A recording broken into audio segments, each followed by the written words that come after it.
دنیا میں سب سے کمزور وہ شخص ہوتا ہے جس کے یقین میں کمزوری ہوتی ہے، اور دنیا میں سب سے بڑا قیدی وہ ہوتا ہے جو اپنے ضمیر کا قیدی ہوتا ہے۔ یقین جب لوگوں کے کمزور ہو جاتے ہیں پھر ان میں قوت فیصلہ ختم ہو جاتی ہے، پھر انسان اس کے لیے مشکل ہو جاتا ہے سمت کا تعین کرنا کہ میں نے جانا کدھر ہے، میری منزل کیا ہے، دراصل میں کون ہوں، میں یہ جو صبح سے شام تک سفر کر رہا ہوں تو میں کس لیے کر رہا ہوں، اس بیچارے کو خود نہیں پتہ ہوتا۔ یقین ایک ایسی دولت کا نام ہے جو سب سے پہلا فائدہ انسان کا یہ کرتی ہے کہ اس کے دل کو سکون عطا کرتی ہے۔ میری باتوں کی سمجھ آ رہی ہے آپ حضرات؟ اور یقین جو ہوتا ہے وہ اس کے لیے چلنا آسان کر دیتا ہے۔ تمام نبیوں کی قومیں بڑی بڑی سخت ہوئیں، حضرت ہود علیہ السلام کی قوم بڑی سخت قوم تھی۔ یہ جو سخت لوگ ہوتے ہیں نا، یہ بلیک میل کر لیتے ہیں، کبھی ڈرا کے، کبھی دھمکا کے، کبھی دبا کے۔ پریشر ہوتا ہے نا، ہمارے دور میں وزیروں کا بڑا پریشر ہے، کئی جگہ پہ پیروں کا بڑا پریشر ہے، تو ڈرتے ہیں لوگ، سہمے ہوئے ہوتے ہیں، مشکلات ہوتی ہیں، ڈرا لیتے ہیں۔ حضرت سیدنا ہود علیہ السلام کی قوم کے سرداروں نے آ کے کہا کہ ہود تو یہ کام چھوڑ دے، ورنہ ہم تیرے ساتھ بڑا سخت رویہ اختیار کریں گے۔ تو حضرت ہود نے ایسا فکرہ کہا کہ اللہ کو اتنا پسند آیا کہ قرآن مجید میں بیان فرما دیا۔ پتہ کیا کہا حضرت ہود علیہ السلام نے؟ سخت قوم تھی، فرمانے لگے فقیدونی جمیعا، اگر میرا برا کرنے آنا ہے تو اکیلے اکیلے نہ ہو، سارے مل کے آؤ، میں دیکھ لوں گا تمہیں، اور ثم لا تنظرون، پھر مجھے کوئی مہلت بھی نہ دینا، مجھے کوئی گنجائش نہ دینا، میں کھڑا ہوں میدان میں، آؤ۔ یہاں تو ہمارے لوگ سہمے ہوئے ہیں، ڈرے ہوئے ہیں، فیصلہ نہیں کر پا رہے۔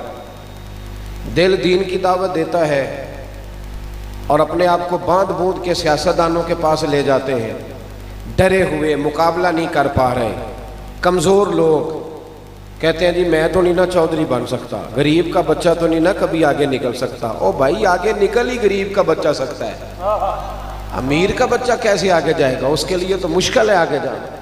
تو ہمت پیدا کر۔ کسی شاعر نے کہا تھا حالات کے سہمے ہوئے لوگوں کو بتا دو حالات بدل جاتے ہیں، ایک جیسے نہیں رہتے۔ اپنے اندر استقامت، یقین کی دولت، ہمت۔ میرے رسول پاک صلی اللہ تعالیٰ علیہ وسلم نے یقین کی دولت دی صحابہ کو، یقین کی دولت۔ خود محبوب پاک صلی اللہ تعالیٰ علیہ وسلم کو جب بھی کسی نے دیکھا، حضور کو یقین کے مینارے پر پورا، معیار پر پورا اترتے ہوئے دیکھا۔ حضرت ابو سفیان رضی اللہ تعالیٰ عنہ روایت کرتے ہیں، صحیح بخاری میں موجود ہے، کہتے ہیں قبیلہ حوازن کے خلاف جب ہماری جنگ ہوئی نا، جب ہم تبوک کے لیے گئے، بڑا سخت قبیلہ تھا، جنگجو لوگ تھے۔ ان کا لڑائی کرنے کا اسٹائل یہ تھا کہ یہ اپنے تیر اندازوں کو مختلف پہاڑوں کے چوٹیوں پہ بٹھاتے تھے، اور پھر کہتے تھے کہ ایک تیر انداز تیر مارے گا، باقی توجہ کریں گے کہ اس نے تیر کہاں مارا ہے، وہ چھپ کے بیٹھے۔ تو وہ تیر انداز کہتا تھا میں دشمن کو سامنے سے ماروں گا، پھر تم نے دیکھنا میرا تیر کدھر جا رہا ہے، تمہیں بندہ نظر آئے یا نہ نظر آئے، وہ جہاں میں تیر ماروں گا تم نے بھی مار دینا ہے۔ نبی ابو سفیان کہتے جب ہم ان سے لڑنے گئے تو ایک ایک صحابی کو 40 تیر آ کے لگتے تھے، سمجھ نہیں آتی تھی کہاں سے لگ رہے ہیں۔ توجہ ہے میری بات پر؟ یہاں تو سر درد ہو تو لوگ کہتے ہیں پتہ نہیں مجھ سے کیا گناہ ہو گیا ہے، یہاں تو 2 مہینے ٹائیفائڈ بخار نہ اترے تو لوگ کہتے ہیں پتہ نہیں کیا مسئلہ ہے جی۔ وہ خدا کے بندے تھوڑا حوصلہ کر، ٹھہرنا سیکھ۔ زندگی بڑے بڑے امتحان آتے ہیں، اس میں تھوڑا حوصلہ کرے۔ بس بکھرے بکھرے سے طبیعتیں، ٹوٹے ٹوٹے سے لوگ، بے چین گفتگو، پتہ نہیں کیا ہونے لگا ہے، روتے تڑپتے سسکتے آہیں بھرتے، ہر چوتھا آدمی دنیاوی دکھ پہ رونے لگ گیا ہے۔ سنیں اور یاد رکھیں، 40 تیر اکٹھے آ رہے تھے۔ کہتے ہیں صحابہ کرام نا پیچھے ہٹنے لگے، خیال یہ بنا ہمارا کہ پیچھے ہٹ کے نا تو نئی صف بندی کرتے ہیں، نئی ترتیب سے مقابلہ کرتے ہیں، ہمیں تو امید ہی نہیں تھی یہ اس طرح لڑیں گے۔ پیچھے ہٹتے ہیں، نئی صف بندی کرتے ہیں۔ تو جناب ابو سفیان کہتے ہیں میں حضور کے پاس تھا، میں نے نبی پاک علیہ السلام کو آگے بڑھتے دیکھا تو میں نے دوڑ کے جا کے نا حضور کے گھوڑے کی لگام پکڑ لی. میں نے کہا حضور ذرا ٹھہر جائیں, 2 منٹ کے لیے پیچھے آئے, نئی صف بندی کر کے پھر آگے چلتے ہیں. کہتے محبوب نے میرا ہاتھ جھٹکا اور فرمایا انا النبی لا کاذب, انا ابن عبد المطلب لا کاذب. فرمایا میں پیچھے نہیں ہٹوں گا, اس لیے کہ میں نبی ہوں, بات یہ بھی سچی ہے, اور میں عبد المطلب کا پوتا ہوں, بات یہ بھی سچی ہے. پیچھے نہیں ہٹنا, آگے بڑھنا ہے, آگے بڑھنا ہے. اٹھ باندھ کمر, کیا ڈرتا ہے, پھر دیکھ خدا کیا کرتا ہے. ہمارے نوجوان سوچ رہے ہیں, سہمے ہوئے ہیں, یہ سیاستدان کچھ نہیں کرتے دیتے, فلانا چودھری کو. تو کھڑا تو ہو نا بھائی, اللہ کا وعدہ ہے ان الذین قالوا ربنا اللہ ثم استقاموا تتنزل علیہم الملائکہ. اللہ فرماتے ہیں تو کہہ میرا رب ہے, پھر تو ڈٹ جا, میں تیری مدد کے لیے فرشتے بھی نازل کر دوں گا. مزاج نہیں ہے ہمارا. آپ یقین کریں ہماری زبان تھک گئی ہے جھوٹی تعریفیں کر کر, کلیجہ منہ کو آتا ہے.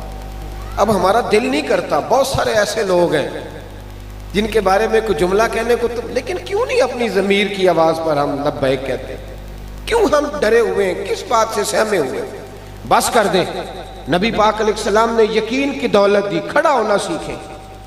دیکھیں نا حضرت سلمان فارسی رضی اللہ تعالیٰ عنہ فرماتے ہیں ہم خندق کھود رہے تھے. نوجوان میری بات پہ توجہ کریں. یہ کہتے ہیں ابا پہلے مجھے دے 6 کروڑ پھر کاروبار شروع کروں گا. تو 0 سے شروع کر. اقبال کہتے ہیں اپنی دنیا آپ پیدا کر اگر زندوں میں ہے. اگر تو زندہ ہے تو اپنی دنیا, جو سہارا لے کے چلتے ہیں وہ کمزور ہوتے ہیں. اپنی دنیا آپ پیدا کر اگر زندوں میں ہے. سر آدم ہے, ضمیر کن فقہ ہے زندگی. یہاں تو لوگ سہارے ڈھونڈتے ہیں. یقین کی دولت پیدا کرے, ہمت پیدا کرے. حضرت سلمان فارسی رضی اللہ تعالیٰ عنہ فرماتے ہیں ہم خندق کھود رہے تھے تو چٹان سخت آ گئی, ہم سے ٹوٹتی نہیں تھی, سخت چٹان آ گئی. اب تو نازک مزاجی بڑی ہے نا جی, پیر صاحب کوئی کام نہیں کرتے, بلکہ پیروں کے بچوں کی تو اتنی تباہی اتر گئی ہے بیچارے پانی کا گلاس نہیں پی سکتے. تھوڑا سا وقت آگے گزر گیا تو مشین سے انہیں پانی پلانا پڑے گا.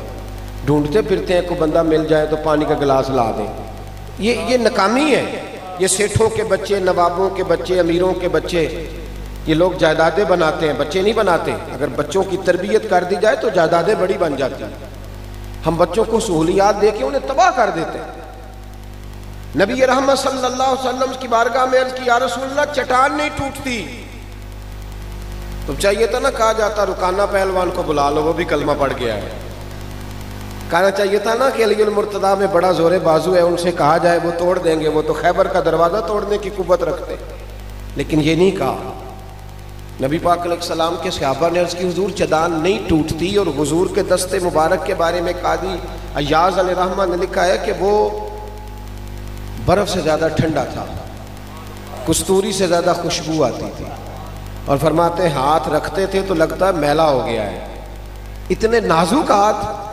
جب کہنا نہیں ٹوٹتی تو محبوب نے فرمایا پیچھے ہٹ جاؤ, میں تمہیں توڑ کے دیتا ہوں. فاضل بریلوی رحمت اللہ علیہ کا شعر دیکھیں کتنا کمال ہے. فرماتے ہیں جس کو بارے دو عالم کی پرواہ نہیں, دونوں عالم کا وزن بھی پڑ جائے تو حضور کے ہاتھوں کو پرواہ نہیں ہے. جس کو بارے دو عالم کی پرواہ نہیں, اس کے بازو کی قوت پہ لاکھوں سلام. حضور نے کدال پکڑی, ادھر دیکھنا میری طرف, کدال پکڑی, ہتھوڑا پکڑا, اوزار پکڑا. فرماتے ہیں صحابہ کہ غربت کا یہ حال تھا کہ ہم نے پیٹ پہ پتھر باندھے ہوئے تھے, کئی دنوں کی روٹی نہیں کھائی. مکے والے حملہ کر رہے ہیں, ہم دفاعی محاذ پر جنگ لڑ رہے ہیں.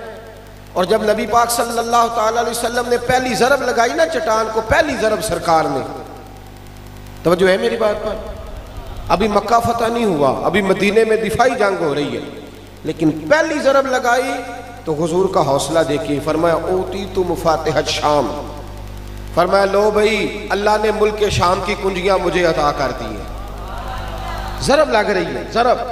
ہم بچوں کو کمزور حوصلہ دیتے ہیں, 12,000 مہینے کا کمال ہے, پھر تو کامیاب ہے. او خدا کے بندے, اسے بڑی بات سکھا, بڑی بڑی باتیں اسے سکھا, تاکہ یہ دنیا کے اندر انقلاب برپا کرنے کے قابل ہو.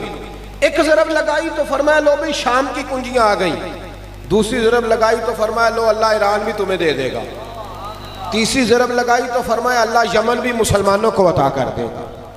حضرت سلمان فارسی فرماتے ہیں کہ صحابہ باہر کھڑے نعرے لگانے لگے، تو کسی شخص نے پوچھا کیوں نعرے لگا رہے ہو؟ کہنے لگے اللہ نے تینوں ملک ہمیں عطا فرما دیے۔ انہوں نے کہا یار ابھی تو تم مکہ فتح نہیں کر سکے، کہاں یمن، کہاں فارس، کہاں جناب ایران، کیا باتیں کرتے ہو روم فتح کرنے کی۔ حضرت سلمان فارسی فرماتے ہیں کہ حضور کا وصال ظاہری ہو گیا، جناب ابو بکر کا وصال ہو گیا، لیکن ہماری امید نہیں ٹوٹی۔ بس حضرت عمر نے پھر نعرہ تکبیر لگایا تو تینوں ملک فتح ہو گئے، تو ہمارا یقین مضبوط ہو گیا۔ مسلمانوں میں دیکھیں نا کمزوری ایمان کا یہ حال ہے، کمزوری ایمان کا۔ توجہ ہے میری بات پر؟ حکومت اگر اعلان کر دینا کہ سارے درخواستیں جمع کراؤ تمہیں نوکریاں مل رہی ہیں، تو سیٹیں ہوتی ہیں 400 اور درخواست ہوتی ہے 4 لاکھ، اب ملنی کتنی ہے جی؟ سب کو امید ہے کہ نہیں میں لگ جاؤں گا، پہلے پیپر بھی دیتے ہیں، تیاری بھی کرتے ہیں، بچے بیچارے دوڑ دوڑ کے تھک جاتے ہیں اور پھر سفارشیں بھی ڈھونڈتے ہیں۔ میرے نبی پاک صلی اللہ علیہ وسلم نے فرمایا تو رات کو سورت واقعہ پڑھ، تو رات کو سورت واقعہ پڑھ، تیرے نبی کا وعدہ ہے تیرے گھر میں فاقہ نہیں آئے گا۔ بتاؤ آ سکتا ہے؟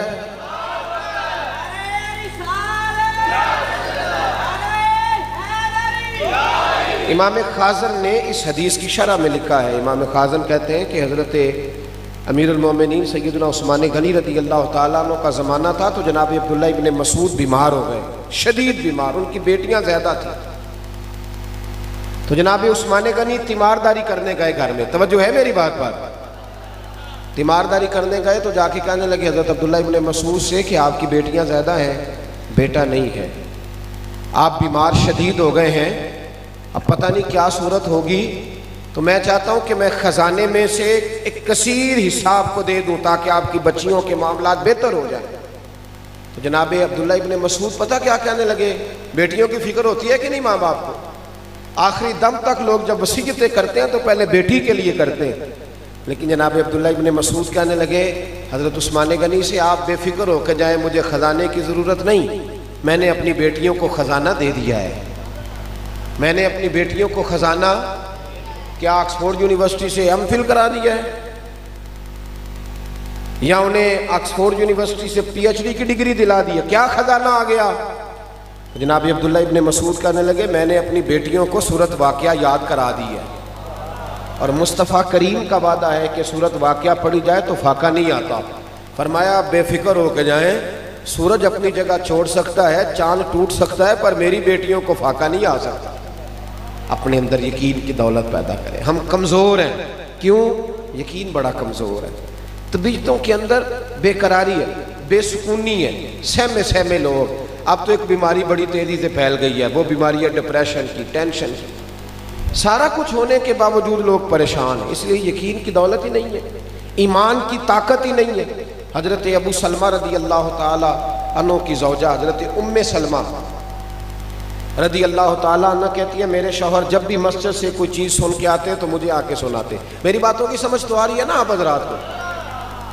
رضوی صاحب نے میری بہت تگڑی تعریف کر دی، میں پریشان ہو گیا تھا جب یہ تعریف کر رہے تھے۔ میں نے کہا کہ بھائی دیکھیں نا، کبھی آدمی غلط فہمی کا بھی تو شکار ہو جاتا ہے نا، تو میں نے کہا ایسا نہ بن جائے کسی جگہ میں بھی غلط فہمی کا شکار ہو جاؤں، پھر مسئلہ خراب ہو جائے۔ لیکن چونکہ یہ ان کی طبع میں نفاست ہے، اللہ تعالیٰ انہیں جزا دے، تو میں وہ بات ان کی سہ گیا، ورنہ میں نقیب حضرات سے کوشش کرتا ہوں، میں کہتا ہوں میرے قد کے مطابق کی بات کرو جتنا میں ہوں، اس سے اونچی نہ کرو۔ دیکھیں سنیں، یاد رکھیں میرے بھائی، حضرت ام سلمہ رضی اللہ تعالیٰ عنہ کہتی ہے میرے شوہر جو بھی بات مسجد سے سنتے نا مجھے آ کے سناتے۔ آپ بھی سناتے ہیں گھر جا کے؟ جی، موٹر سائیکل کی ٹکر ہو جائے تو وہ سناتے ہو جا کے، لیکن جمعہ پڑھ کے جا کے گھر بات سنایا کرو، اس سے گھر میں نور پیدا ہوگا۔ جب گھر میں حضور کی باتیں چھڑیں گی نا، نور پیدا ہوگا۔ کہتے ہیں وہ جو بھی بات سنتے گھر آ کے سناتے۔ ایک دن آئے تو کہنے لگے لو ام سلمہ میں کمال سن کے آیا ہوں، آج بات تمہیں بڑا فائدہ دے گی۔ سناؤ۔ کہنے لگے آج نبی پاک علیہ الصلوۃ والسلام نے فرمایا جس بندے پر بھی کوئی مصیبت آئے اسے کہنا چاہیے انا للہ و انا الیہ راجعون۔ صرف موت کے وقت نہیں، الذین اذا اصابتہم مصیبہ قالوا انا للہ و انا الیہ راجعون۔ جب بھی کوئی مصیبت پڑے تو کیا کہنا چاہیے؟ یاد ہو جائے گا، لائٹ کے جانے پہ بھی پڑھا کرو، یہ بھی ایک مصیبت ہے، بڑے کام رک جاتے ہیں۔ نبی پاک صلی اللہ تعالیٰ علیہ وسلم نے فرمایا کہ یہ پڑھو جب بھی کوئی مصیبت آئے، فرمایا جو تمہارا نقصان ہوا ہوگا نا اللہ تمہیں اس سے بہتر چیز عطا کر دے گا۔ کیسی نفع والی بات ارشاد فرمائی، جو تمہاری چیز گئی ہوگی اللہ بہتر نعم البدل دے دے گا۔ جناب ام سلمہ کہتی میں نے وظیفہ پکا لیا، مدینے میں مشہور تھا کہ جتنا اچھا شوہر میرا ہے کسی بی بی کا نہیں۔ فرماتی ہیں جب بھی کوئی مصیبت آتی میں یہ پڑھ لیتی، فرماتی ہیں لوگوں دیکھو میرا کیا حال ہوا، مجھ پر ایک مصیبت وہ آئی جس کا میں نے کبھی تصور بھی نہیں کیا تھا، میرے شوہر ہی انتقال کر گئے۔ میں نے پھر پڑھا انا للہ و انا الیہ راجعون، کہتی ہے میں نے پڑھ تو میں نے لیا، حضور کی بات پر یقین بھی کامل تھا، لیکن پھر میں سوچنے لگی کہ نہ میرا عمر کا وہ حصہ ہے، نہ میں خوبصورت ہوں، اس عمر میں کون مجھ سے نکاح کرے گا؟ اور سرکار نے فرمایا اللہ تمہیں بہتر چیز دے گا۔ ام سلمہ کہتی ہیں ادھر یقین بھی تھا، توجہ ہے نا میری بات پر، یقین بھی تھا اور پریشان بھی تھی کہ اب عمر نہیں، اور پھر ابو سلمہ سے اچھا شوہر کیسے ملے گا؟ فرماتی ہیں میں اپنے مقدر پہ رشک کرنے لگی جب خود نبی پاک نے مجھے پیغام بھیجا کہ میں تیرے ساتھ نکاح کرنا چاہتا ہوں، حضور نے مجھے پیغام بھیج دیا۔ فرماتی ہیں میری آنکھوں میں آنسو آئے اور میں نے اپنے دل پہ نظر ڈالی، میں نے کہا ام سلمہ اپنا ایمان مضبوط رکھنا، مصطفیٰ کی باتوں پر، نبی پاک کی باتوں پر یقین کامل رکھنا۔ تو کہتی تھی ابو سلمہ سے اچھا شوہر نہیں مل سکتا، اللہ نے تجھے ساری کائنات سے اچھا شوہر عطا کر دیا۔ یقین کی جو دولت ہوتی ہے نا، یقین کی، یہ انسان کو مضبوط کر دیتی ہے، بندہ پہاڑ بن جاتا ہے۔ ہمارے اندر نا کمزوری یہ آئی ہے، سارا کچھ سنا کے ادھر دیکھیں میری طرف، ایک بندہ مست ہے، نعت سن رہا ہے، مست ہے، پوری مست ہو کے اس نے نعت خواں کی نعت سنی۔ میرے جیسے آدمی نے پوچھا یار آج تو بڑا کلام آیا، کہتے کلام تو چنگا پڑھیا، پتہ نہیں روپیہ بھی 20,000 لیا ہے، تو میں کہ ہوں تو 20,000 والی گل بھول کیوں نہیں جانا؟ چھوڑ دے یار، تو اس کو چھوڑ دے کسی اور طرف تو۔ اچھا جی ہوں 50,000 لاکھ دی گل ہے، اچھا میرے معلومات ناقص ہے اس حوالے سے، کہندے ہوں نہیں 50,000 دی گل، ہوں تے کم دور نکل گیا ہے۔ اللہ تعالیٰ ہمیں سمجھنے کی توفیق عطا فرمائے، اللہ فضل کرے ہمارے حال۔ تو یاد رکھیں یقین کامل پیدا کریں، مضبوطی اپنے ایمان۔ اعلیٰ حضرت فاضل بریلوی رحمۃ اللہ علیہ حج کے لیے گئے، اب تو خیر حج بھی لائیو آتے ہیں نا جی، موج بن گئی ہے، اور پھر نیچے لکھا ہوتا ہے جب میں 5ویں حج پہ گیا اس وقت کی تصویر، ہاں جی اب تو لائیو آتا ہے سارا کچھ۔ اعلیٰ حضرت حج کرنے گئے تو حج پر جب آپ پہنچے نا تو کشتیوں کا سفر ہوتا تھا، بحری جہاز کا، بڑا مشکل ہوتا تھا حج۔ ہمارا تو حاجی ابھی بھی اے سی خراب ہو بس کا تو ناراض ہو جاتا ہے، وہاں کہنا تو سب پیسے نہیں لائے، یہ کیوں نہیں چلتا پیا اے سی میں؟ تو اعلیٰ حضرت فاضل بریلوی حج کے لیے جانے لگے تو بحری جہاز ہوتا تھا بہت بڑا، تو کئی دفعہ ہوائیں تیز چلتی تھی تو جانا ادھر ہوتا تھا تو حج ادھر، وہ جہاز ادھر چل پڑتا تھا۔ بڑے مشکل لوگ حج کے لیے جاتے تھے، وصیتیں لکھ کے جاتے تھے، کفن ساتھ رکھے ہوتے تھے کہ پتہ نہیں کیا بنے۔ فاضل بریلوی حج کے لیے گئے تو رستے میں نا طوفان آ گیا، تیز طوفان، اب کشتی ہچکولے کھانے لگی، کبھی ادھر جاتی ہے کبھی ادھر جاتی ہے۔ لوگ اعلیٰ حضرت کے پاس آئے، کہنے لگے مولانا دعا فرمائیں۔ آپ فرمانے لگے تم فکر نہ کرو، یہ جہاز ڈوبے گا نہیں، یہ منزل تک جائے گا۔ وہ کہنے لگے کرامت نہ سنائیں، دعا کرا دے۔ فرمانے لگے کرامت نہیں سنا رہا، بیٹھ جاؤ جا کے، یہ منزل تک جائے گا۔ ہم دعا کے لیے کہہ رہے ہیں، مولانا دعا ہی نہیں کرا رہے، کرامت سنا رہے ہیں۔ اب جب یہ نظر آتا ہے نا ہچکولے کھاتی کوئی چیز تو کلمہ بھی ذرا جلدی جاری ہو جاتا ہے، ورنہ تو کلمہ صرف کل شریف پہ جاری ہوتا ہے۔ جی میں نے حاجی صاحب سے کہا تازہ حج کر کے آئے تو بیٹے کی شادی پہ ڈھول ڈمکا کیا، تو میں کیا حاجی صاحب جاندے ہیں تسی نعتاں پڑھائیاں سن تے حج تے جاندے ہیں تے ہن کی شروع ہویا جی؟ تو تھوڑا سا انہوں نے سخت رویہ اختیار کیا تو میں بھی سخت ہو گیا۔ میں نے کہا اگر شادی کے موقع پہ آپ نے بینڈ باجا بجایا ہے نا تو جب آپ کے گھر میں کوئی فوت ہو تو وعدہ کریں اس وقت بھی یہی بجائیں گے، کول پہ بھی پھر یہی بجانا۔ کیا رب رسول سے تمہارا رشتہ صرف دکھوں کا ہے، سکھوں کا نہیں؟ جب اللہ تمہارے گھر، اور میں تو کہا کرتا ہوں تیرے دیندار ہونے کا پتہ ہی تب چلے گا جب تیرے بیٹے کی شادی ہوگی۔ کول شریف پہ تو سارے نیک ہوتے ہیں، سارے وضو کر کے شمارے پڑھنے آ جاتے، جب آیا کل کا وقت تو پھر قرآن پاک کھول لیا، تسبیح نکال لی، اور جب بیٹے کی شادی ہوئی پھر کیا مطلب ہوا؟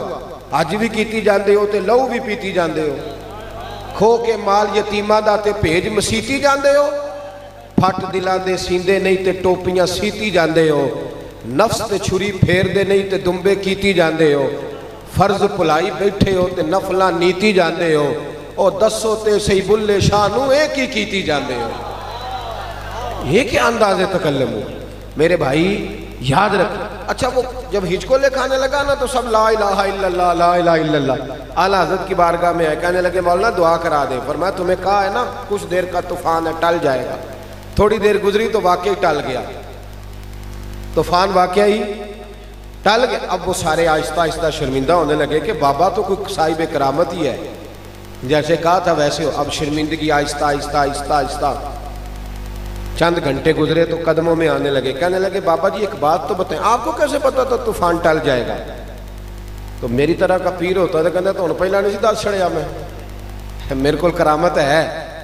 لیکن اعلیٰ حضرت پتہ کیا فرمانے لگے یہ میری کرامت نہیں، یہ میرا یقین کامل ہے۔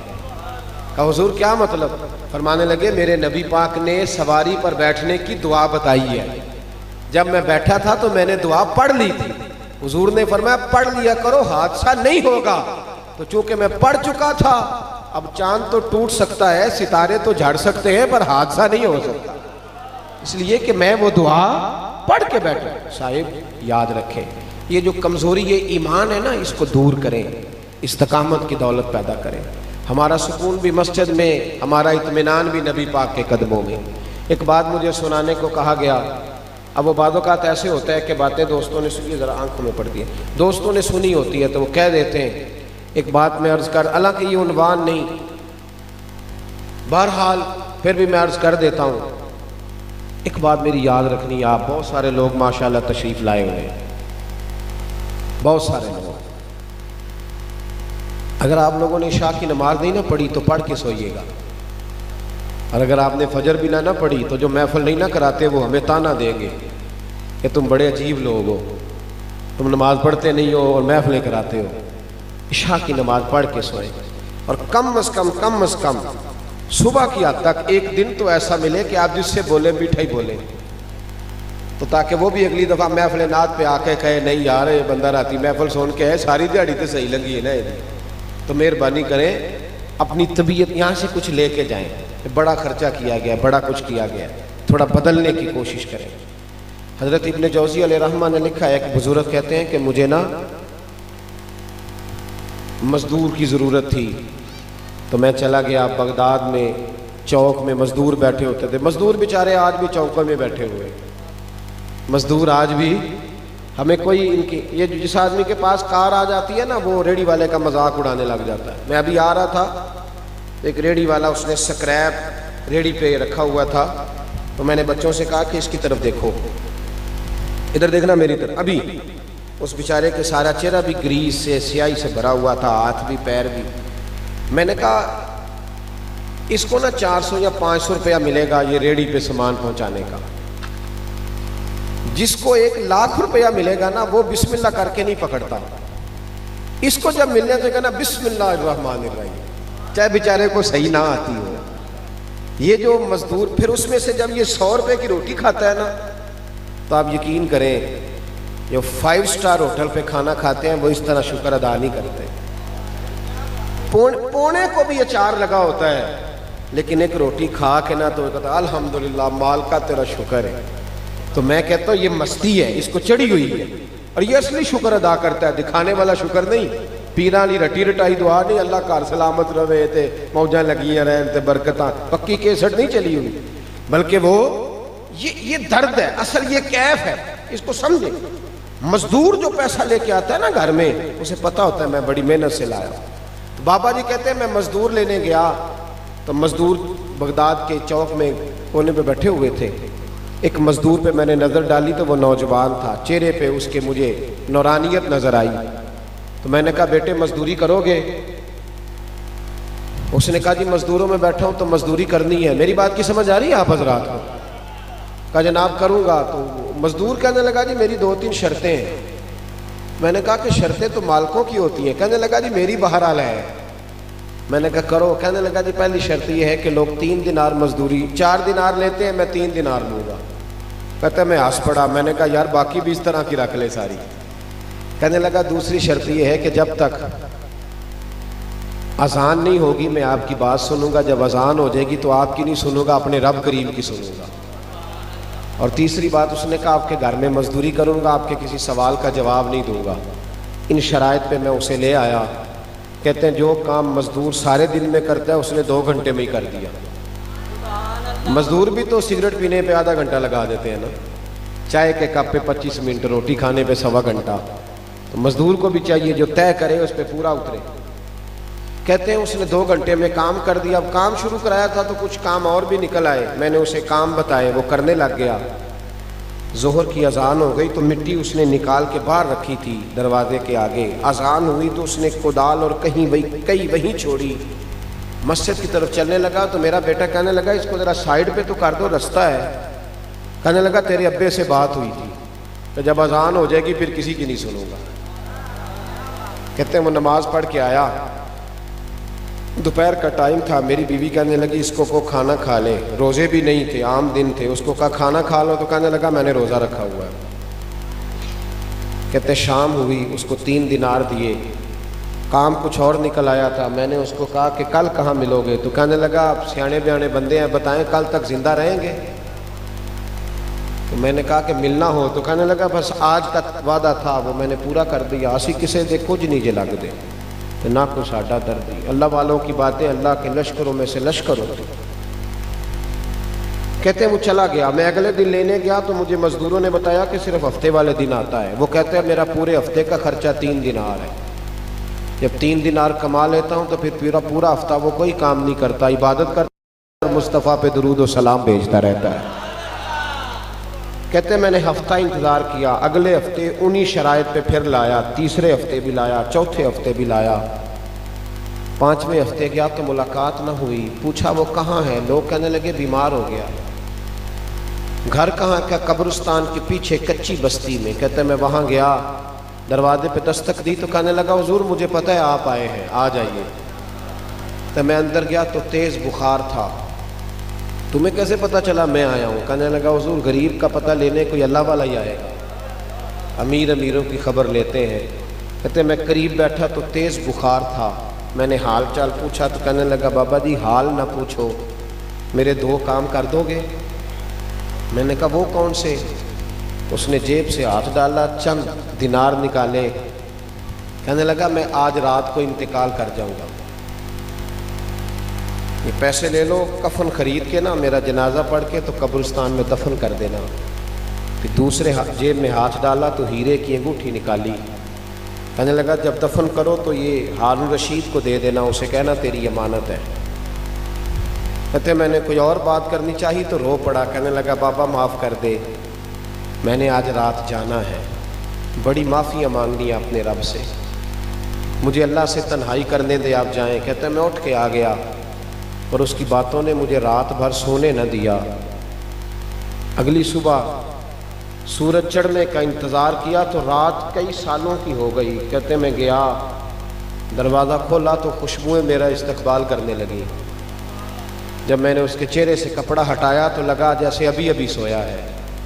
کہتے میں تو 2-3 آدمیوں کو لے گیا تھا جنازے کے لیے، پر مخلوق پتہ نہیں کدھر کدھر سے آئی۔ اکھاں جدوں میٹیاں زمانہ مینوں روے گا، اپنا تے اپنا بیگانہ مینوں روے گا، تے جدوں نہ میں دسیا میں خاراں نوں میں خانے وچ، جام ٹوٹ جان گے تے میں خانہ مینوں روے گا، کئی لک لک رون گے تے کئی بک بک رون گے، گلیاں دا یانا تے سیانا مینوں روے گا۔ کہا پتہ نہیں کہاں سے مخلوق آئی، جنازہ پڑھا، دفن کیا،